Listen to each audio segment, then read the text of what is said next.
Good morning सगळ्यांना. आणि आजच्या आमच्या दिवसाची सुरुवात झाली आहे चहा नाश्त्याने. पार्थ आणि माऊचा चहा नाश्ता चालू झाला आहे, कारण माऊला जायचं आहे शाळेत, त्यामुळे तिला लवकरच उठवलं होतं मी.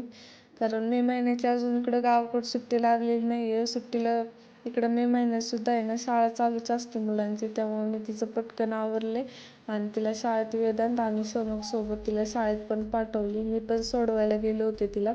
मग तिच्यासोबत मी जाते सोडवायला तिला शाळेत, कारण शाळेची सवय मोडू नये म्हणून मी तिला गावाकडं पण शाळेत सोडवतेच. आणि घरी आल्यावरती मी माझं काम चालू केले. धुणं भांडी काय असेल कपडे बिपडे ते सगळं धुतलेत मी. घरातली कामं होत नाही तर तो कुठं नाही. आमच्या मॅडमचा शाळेचा टायमिंग झाला आणायचा, मग तिला आणायला गेले सोबत. तिला आणायला जाऊस तर पार्थ लागला माझ्या मागं. म्हटलं मला पण यायचं आहे. मग म्हटलं चल मग तुला पण घेऊन येते मावच्या शाळेत. तो बारीक आहे त्यामुळे तो काय त्या मावच्या शाळेत बसत नाही. मग त्याला पण घेऊन गेले. शाळा सुटली आणि तिला घरी घेऊन येताना मग रानात जायचं होतं मला. मग माईंसोबत आम्ही रानात पण गेलो. ते काही चालत नाही अजिबात खाली, तिला उचलूनच घ्यावं लागतं. आता आम्ही आलो रानात बांध घालायला. माई आणि नवरा रानात बांध घालतात, कारण आता पावसाला सुरुवात झाली. तुमच्याकडे पण पावसाला सुरुवात झाली की नाही मला कमेंटमध्ये नक्की सांगा.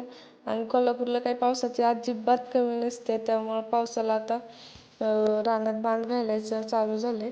आणि प्रत्येकाच्या रानात बांध घालायचं चालायचं, कारण ती सगळी शेती पावसावर चालू. व्हिडिओ तुम्हाला कसा वाटला तुम्हाला कमेंटमध्ये नक्की सांगा. माझ्या व्हिडिओला लाईक करा, शेअर करा, कमेंट करा आणि सबस्क्राईब करायला तर अजिबात विसरू नका. बाय.